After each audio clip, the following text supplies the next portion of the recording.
Halo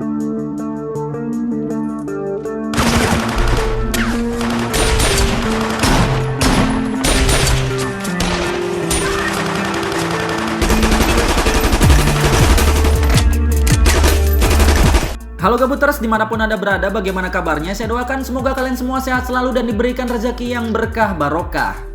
Kembali lagi dengan saya Rana. Kali ini Rana akan membahas sebuah alur cerita film yang dibintangi oleh seorang bintang kenamaan, bukan Kejora, karena Kejora telah mencabut laporannya, yaitu Mamang Jason Suteja. Maksud saya Jason Statham, yang berjudul Revolver.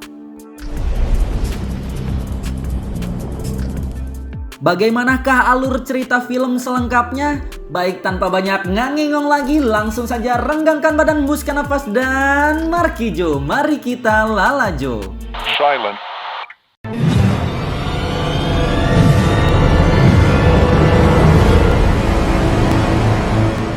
Di awal film kita akan diperkenalkan dengan seseorang yang bernama Jack. Seorang narapidana yang baru saja dibebaskan setelah mendekam di penjara isolasi selama 7 tahun. Banyak ilmu yang Jack pelajari selama ia di penjara untuk bekal ia berbalas dendam kepada orang yang menjebloskannya ke dalam penjara. Lalu di lain tempat kita akan diperkenalkan kepada seseorang yang bernama Dorothy, yaitu seorang kepala mafia dan pemilik sebuah kasino. Saat itu Dorothy dan seorang tangan kanannya baru saja menumbangkan salah satu pemain judi besar. Beberapa bulan kemudian Jack ditemani saudaranya yang bernama Billy dan beberapa ajudannya yang akan mendatangi kasino milik Dorothy, si ketua mafia. Di sini niat Jack adalah mengambil jutaan dolar dari Dorothy di dalam permainan judi, karena sebelumnya Dorothy lah yang telah membangkrutkan keluarga Jack. Sesampainya di sana, Jack, Billy dan pengawalnya disuruh untuk menunggu di lantai bawah, sementara tangan kanan Dorothy mengabarkan kepada Dorothy kalau Jack ingin ikut ke dalam permainan. Dorothy yang menganggap Jack bukan lawan yang berat, dengan senang hati ia mempersilahkan Jack naik ke lantai atas. Send him up, Paul. Ketika Jack akan masuk ke dalam lift, ia berpikir seharusnya dirinya naik melalui tangga, sebab hal itu akan membuat kepanikan di dalam tubuhnya berkurang. Namun karena Billy mengatakan kalau mereka harus segera naik sebelum Dorothy berubah pikiran, akhirnya Jack pun mau masuk ke dalam lift. Don't be silly. Sesampainya di sana terlihat Dorothy dan Jack saling mencoba menyerang psikologisnya masing-masing. Namun sayang Jack harus kalah dari pemain yang ada di sampingnya. Melihat kemampuan Jack yang tidak ada apa-apanya, Dorothy menantang Jack untuk langsung bertaruh dengannya. Jack yang terlihat ketakutan terpaksa menyetujuinya. Ia pun bertaruh ratusan juta dolar yang padahal Jack tidak mempunyai uang sebanyak itu. Namun sebelum permainan itu dimulai, Jack mengatakan bagaimana kalau kita bertaruh penggalan kepala saja. Yang kalah maka akan dipenggal. Sontak hal tersebut membuat Dorothy terkejut, namun tentu hal itu tidak mungkin dilakukan. Setelah koinnya dilempar, pada akhirnya Jack memenangkan permainan tersebut. Kita diberitahu bahwa sebenarnya Jack dari awal hanya berpura-pura kalah dari pemain yang berada di sampingnya, agar Dorothy merasa kalau ia bisa mengalahkan Jack. Namun sebelum permainan, Jack berhasil membuat psikologis Dorothy menciut setelah menggertaknya dengan bertaruh penggalan kepala. Ketika Jack hendak meninggalkan kasino, ia diberi kartu nama oleh seseorang bernama Pastur. Thank you. Kemudian Jack, Billy, dan para pengawalnya memutuskan untuk melewati tangga. Namun baru saja turun di tangga pertama, tiba-tiba Jack jatuh pingsan.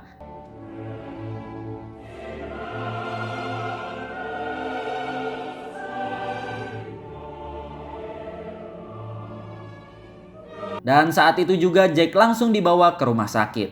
Dan ketika Jack sudah sadar, dokter mengatakan kalau ia akan menghubungi Jack kembali setelah memeriksa darahnya.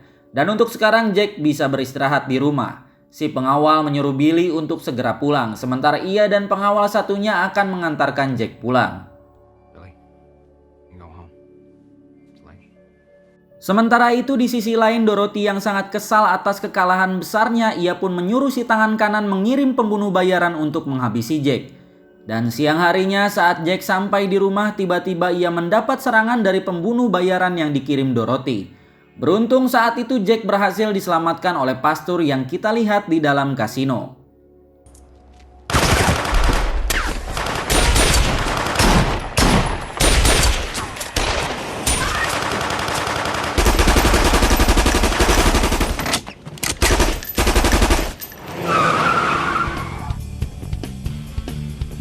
Kemudian Jack dibawa pastur ke tempat sahabatnya yang bernama Avi. Mr. Green, Avi. Sit down. Di sini Avi dan pastur mengatakan kalau ia bersedia membantu Jack dalam membalaskan dendamnya kepada Dorothy, asalkan Jack mau memberikan semua uangnya kepada mereka. Avi juga memberikan diagnosis rumah sakit yang memberitahu kalau Jack hanya akan hidup kurang dari 1 bulan, sebab Jack mengidap penyakit aneh di dalam darahnya. Jack yang merasa Avi dan pastur hanya sedang ingin menipunya, ia pun pergi dari sana tanpa sepatah kata pun. Di balik itu kita diperlihatkan si pembunuh bayaran yang sebelumnya dikirim Dorothy untuk menghabisi Jack. Ia merasa kesal karena baru kali ini ia gagal dalam misinya. Yeah, something's fucking wrong, all right. Don't make me angry, Slim. Kembali ke Jack yang sekarang mendatangi dokter untuk memastikan apakah benar dirinya akan bertahan hidup kurang dari 1 bulan. Dan dokter pun mengiyakannya, sebab Jack memiliki penyakit darah yang sangat langka. Di sini Jack pun berpikir bahwa dokter ini sudah disuap oleh Avi dan juga pastur. Ia pun kemudian mendatangi dokter lain. Namun ternyata dokter itu juga mendiagnosis penyakit yang sama. Jack pun sempat mengancam apakah si dokter telah disuap oleh Avi dan juga pastur. Namun dokter itu bersumpah kalau tidak ada orang yang telah menyuapnya. How much they pay you? What? Who? I have no idea what you're talking about. Dan pada akhirnya Jack pun percaya kalau hidupnya akan bertahan kurang dari 1 bulan lagi. Kemudian Jack membawa semua uangnya lalu kembali menemui Avi dan juga pastur. Di sini Jack bertanya mau diapakan uang tersebut. Avi dan pastur pun langsung membawa Jack ke suatu tempat. Ternyata saat itu mereka akan meminjamkan uang tersebut kepada kliennya untuk berinvestasi.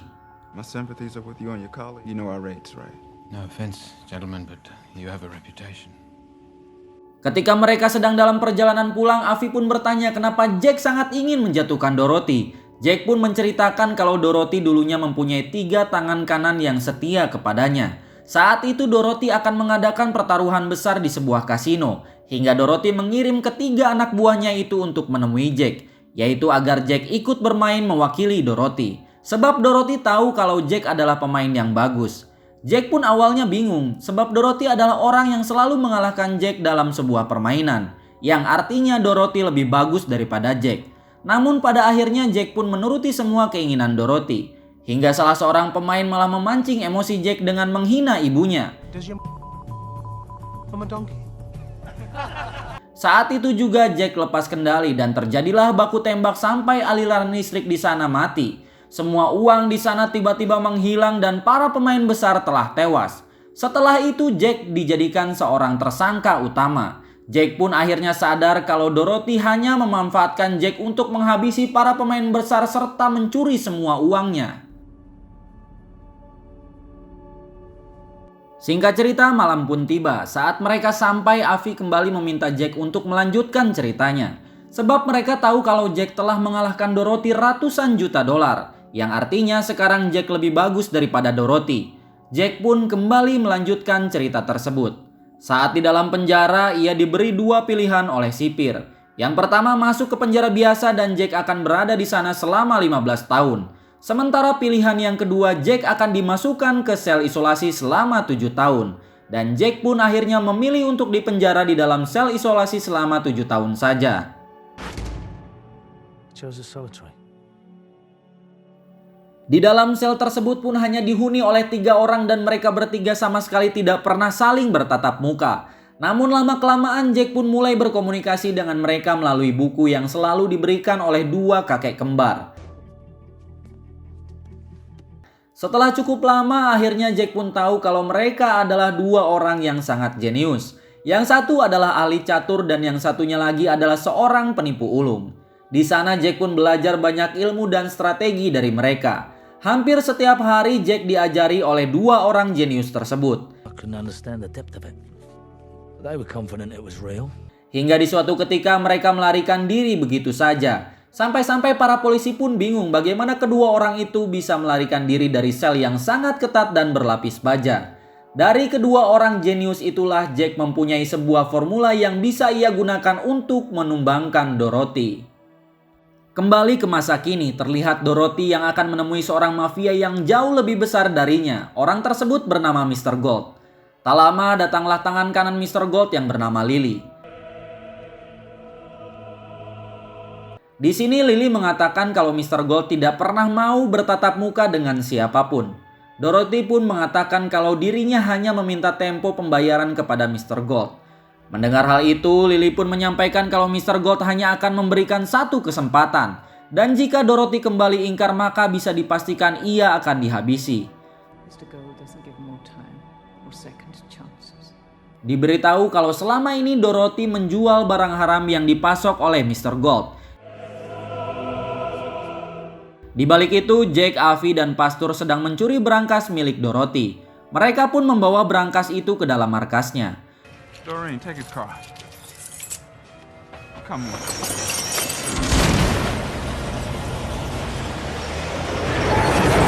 Setelah dibuka, ternyata isinya adalah tepung haram yang selama ini dipasok oleh Mr. Gold kepada Dorothy.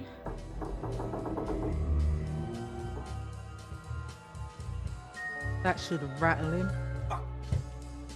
Dorothy yang mengetahui barang haram itu telah dicuri, ia pun langsung marah besar. Sebab barang tersebut adalah milik Mr. Gold. Ia pun bingung bagaimana cara mengembalikan barang itu kepada Mr. Gold. Tangan kanan Dorothy mencoba menenangkannya dengan mengatakan kalau ia mempunyai ide. Ternyata ide tersebut adalah bekerja sama dengan para mafia Asia. Si tangan kanan mencoba merayu ketua mafia Asia agar mereka mau memberikan pasokan barang haramnya kepada Dorothy. Pada akhirnya para mafia Asia itu pun setuju dan mereka akan memberikan barang haram itu dalam waktu 3 hari ke depan. Beberapa hari kemudian terlihat kelompok Avi masuk ke dalam sebuah kamar hotel, kemudian mereka membobol dinding lalu menyemprotkan bius ke dalamnya.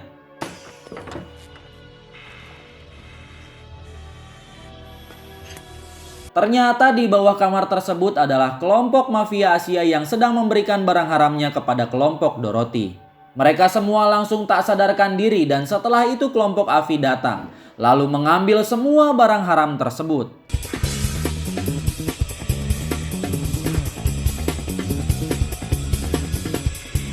Keesokan harinya saat Jack sedang tertidur, ia dikagetkan dengan suara telepon.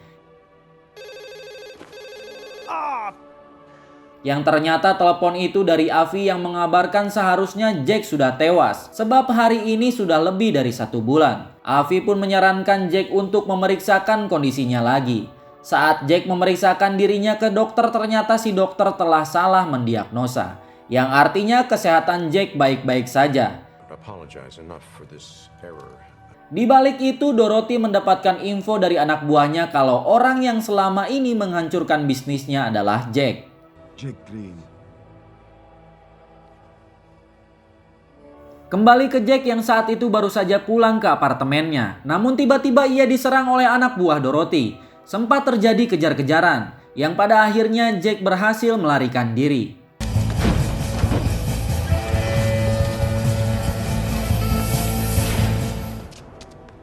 Sore harinya terlihat anak buah Dorothy yang sedang menghampiri Dorothy untuk mengatakan kalau mereka telah gagal menghabisi Jack. Di sana juga terlihat ada si pembunuh bayaran yang merasa curiga kepada salah satu pelayan.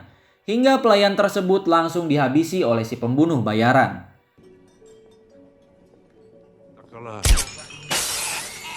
Check, she's dead, look. Kemudian ia keluar lalu menembaki mobil berwarna hitam. Yang ternyata orang-orang tersebut adalah kelompok mafia Asia yang dikirim untuk menghabisi Dorothy. Nampaknya para mafia Asia itu masih marah atas hilangnya barang haram yang telah dicuri kemarin.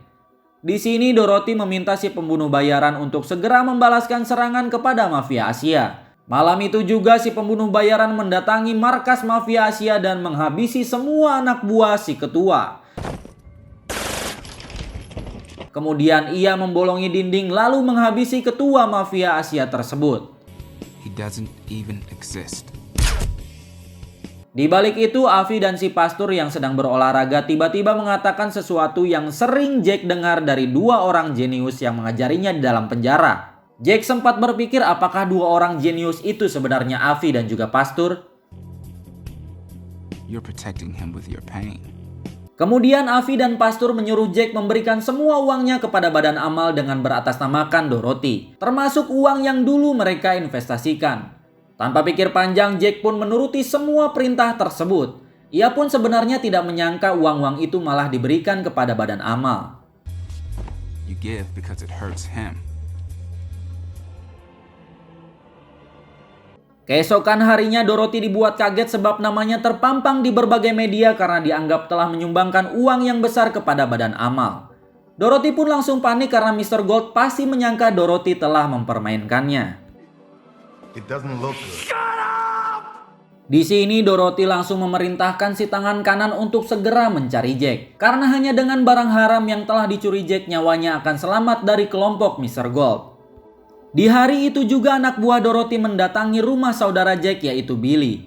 Di sini mereka menanyakan di mana Jack sekarang. Namun karena Billy mengatakan tidak tahu, tangan kanan Dorothy dengan tega menyiksa Billy.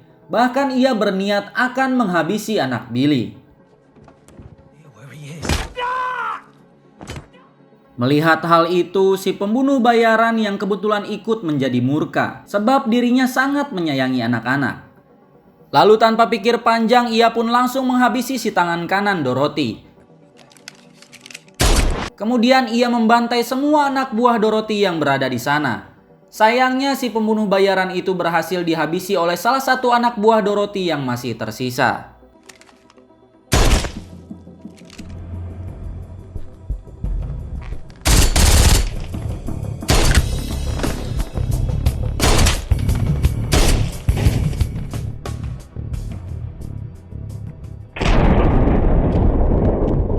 Di sisi lain, ajudan Mr. Gold yaitu Lily tiba-tiba mendatangi Dorothy dengan membawakan karangan bunga untuk orang meninggal. Lily mengatakan kalau Dorothy akan segera dihabisi malam ini juga. Sontak hal tersebut membuat Dorothy sangat-sangat ketakutan. I didn't mean what I just said. Pada malam harinya, Jack tiba-tiba mendatangi Dorothy. Di sini Jack mengatakan sesuatu yang pernah diajarkan oleh dua orang jenius untuk menghancurkan mental seseorang. Rachel, look at me, baby. Saat itu juga psikologis Dorothy menjadi semakin down. Ditambah ancaman dari Mr. Gold yang terus terngiang-ngiang di kepalanya. Oleh karena itu Dorothy pun memilih untuk segera pergi ke alam barjah. That he is you. Setelah itu Avi dan Pastur mengatakan kalau sebenarnya dua orang jenius yang selama ini mengajari Jack di dalam penjara adalah mereka. Mereka semua melakukan ini hanya untuk membantu muridnya dalam memenangkan pertempuran melawan Dorothy. Sekarang mereka menjadi pewaris semua aset milik Dorothy termasuk kasinonya. Sebab Dorothy mempunyai hutang kepada mereka. Karena ternyata Mr. Gold yang selama ini ditakuti oleh para mafia adalah Avi dan juga Pastur. Tamat. Oke, itulah tadi alur cerita film Revolver yang menurut saya sangat-sangat menarik ya. Dan ada satu pesan yang dapat disampaikan adalah harta yang paling berharga adalah orang-orang yang selalu peduli terhadapmu. Maka jagalah harta tersebut sampai akhir hayat. Oke, saya Rana beserta jajaran kru yang bertugas pamit undur diri. Salam RN Movie.